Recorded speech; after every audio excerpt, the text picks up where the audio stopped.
Bismillahirrahmanirrahim. Ladies and gentlemen, first of all, I really want to thank the Unity, the Global Peace and Unity organization to get me here. Give me about 15 minutes to talk to you. The most important thing, the point I want to make tonight is this, that it is extremely important for Muslims to be able to convey to people living in Western countries that there is no correlation between Islam and terrorism.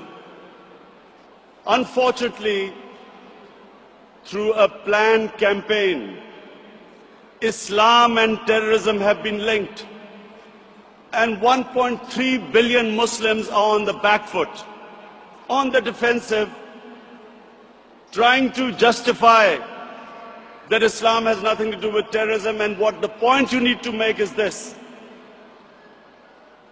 that according to the Holy Quran, 124,000 messengers of God were sent on earth, all of them with one message.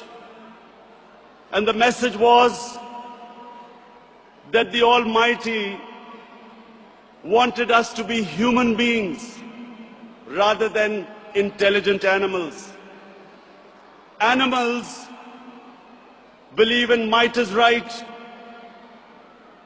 survival of the fittest, whereas human beings have compassion and justice. And Muslims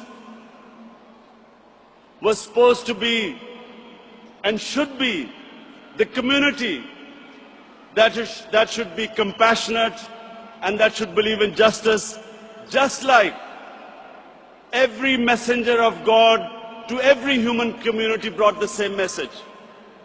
So when something like 9/11 happens, we should be able to tell those people who blamed 1.3 billion people for the acts of 18 people that terrorism knows no religion. All religions preach the same thing. And unfortunately, we do not have either the political or intellectual leadership in the Muslim world to be able to convey our point of view. So we have words like Islamofascism, like radical Islam.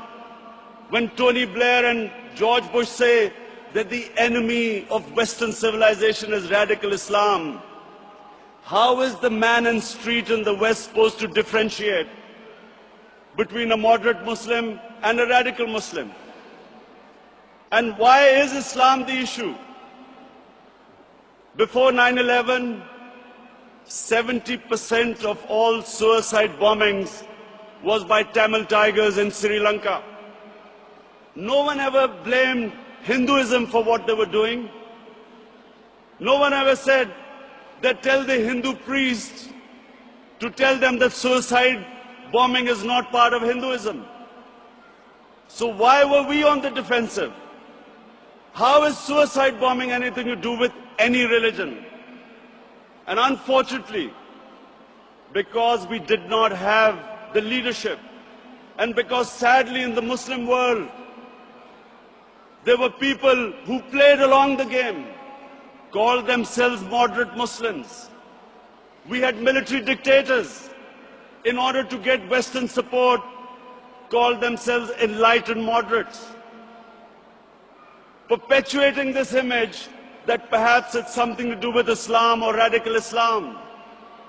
All human communities have moderates, have liberals, have conservatives, and have fanatics. Islam also has its fanatics, but the moderate majority is always liberal, because our religion preaches, our religion accepts other communities and other religions. We all know that Islam believes in plurality. Muslims have lived with other religions. We have lived with Hindus, we have lived with Buddhists, we have lived with Jews, Christians. We accept, as the Quran says, Allah says in the Quran that it is through His will that we are distributed in different communities.